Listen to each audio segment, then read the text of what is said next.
Во сите линии имаат одличен квалитет и мислам дека се зрели за успех. А Мароко бе?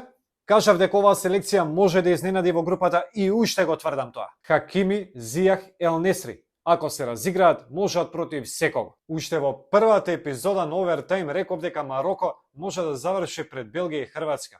Колку само знаев дека Мароко ќе изненади во групата. Само не знаев дали ќе испадне Белгија или Хрватска од таа група. Немој да мислите дека Шпанија е сигурна на овој меч. И пак ќе кажете Португалија ќе тепа. Добро, фаворити се, ама пак ќе кажа Мароко има сили да изненади уште еднаш. Да, тоа бев јас во претходните видеа кога зборував за Мароко. Значи, немојте да се изненадувате постојано од Мароко. Имаат топ тим, одлична хомогеност во екипата, константност во игрите, хармонија на неверојатно високо ниво, веројатно и многу добар селектор. Ги елиминира Шпанија и Португалија и веќе се шампиони. Респект! Мароко е првата африканска земја која што ќе игра полуфинален едно светско првенство. Јарно, ама сега одат на Франција. Јас сум Јовица Симоновски TJ, а вие го гледате YouTube шоуто Овертайм на YouTube каналот BMG Sport. Кога сме кај YouTube каналот, не заборавајте да притиснете subscribe и да кликнете на звончето. Фала! Холандија ми испадна. Ама барем Мароко ќе игра полуфинале. Не знам дали знаете, ама во моментов се преговара помеѓу двете фудбалски селекции или федерации, како сакате, на Македонија и Мароко за овие две селекции да одиграат пријателски надпревар во месец март. Леле, колку јако ќе биде Македонија, Мароко Ел Несри е звер со само 3 гола. Стана најдобар стрелец во историјата на Мароко на светските шампионати. А Боно стана првиот голман во историјата, африкански голман, кој што успеал на 3 надпревари на едно светско првенство да ја зачува својата мрежа недопрена. Епак како да биде поинаку кога Мароко досега има најдобра одбрана на шампионатот? Мароко се уште нема примено гол од противнички фудбалер на светското првенство. Единствениот гол кој што го прими Боно е уствари автогол. Какви беа сцените во Мароко после судискиот свиреш против Португалија? Еуфорија. Уживајте.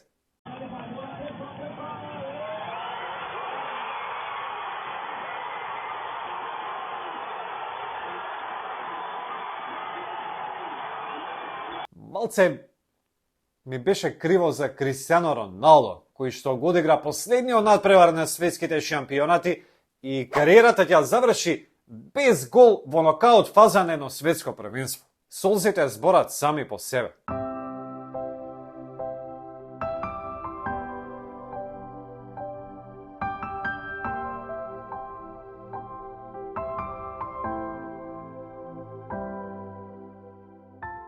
Одиграл 570 минути во нокаут фаза на светските шампионати, упатил 27 шутеви кон противничкиот гол, ама џабе, гол нема. Сега Франција. Ама нема да им биде лесно на Мбапе и компанија против најдобрата одбрана на светското првенство до сега. Одличен беше четвртфиналниот надпревар со Англија. Европско Ел Класико, финале пред финале. Статистички Англија беше подобар противник. Меѓутоа голот што го дадоа падна од пенал, па после има уште еден пенал кој што го утна Кейн. Сами си се криви. А ова е реакцијата на Мбапе кога Кейн го промаши целиот гол. Без пола тим игра Франција. Еден куп повредени фудбалери. Бензема, Канте, кој друг, Погба, Некунку, Кимпембе, има и други, има уште. Абе со повредениве да направиш екипа, пак може и за титула да се бориш. Гризман стана најдобриот асистент во историјата на Франција со 28 асистенции. Зад него се Зидан и Анри. Лорис пак постави рекорд по бројот на настапи на светските шампионати, 18 вкупно. Претходно рекордери беа Андри и легендата Бартес. Анде има сварно добар тим, имаше одлична шанса на овој шампионат. Ама не им оди, крај. А Кейн стана како Неймар. Неймар се изедначи со Пеле и беше елиминиран. А Кейн се изедначи со Вейн Руни на листата на најдобри стрелци со 53 гола и си оди дома. И не можеме да испратиме Англија без да го поздравиме Мегваер. Очекував некако повеќе киксеви, ама сега за голот на Жиру киксна баш Мегваер. А во офанзива може имаше највеќе шанси од сите. Сите центар шутеви одат кон Мегвајер. Не ми е јасно зашто сите го бараат Мегвајер во 16-сетникот. Ќе фали Мегвајер. Франција е фаворит со Мароко, а според до сега прикажаното во Катар, Франција е фаворит и за шампионска титула. Ама нека го помине Мароко прво. Ќе биде тешка утакмица и не очекувајте голеада тука. Мароко ќе се брани, ќе чека контри, Франција ќе напаѓа, веројатно ќе го диктира темпото на игра, ќе има топката во свој посет, ама ќе треба да го помине бедемот пред Боно. Па и Боно. Јас навивам за Мароко на овој надпревар, речи си како и на сите надпревари што ги одигра Мароко до сега. Но мислам дека Франција ќе тепа на овој надпревар.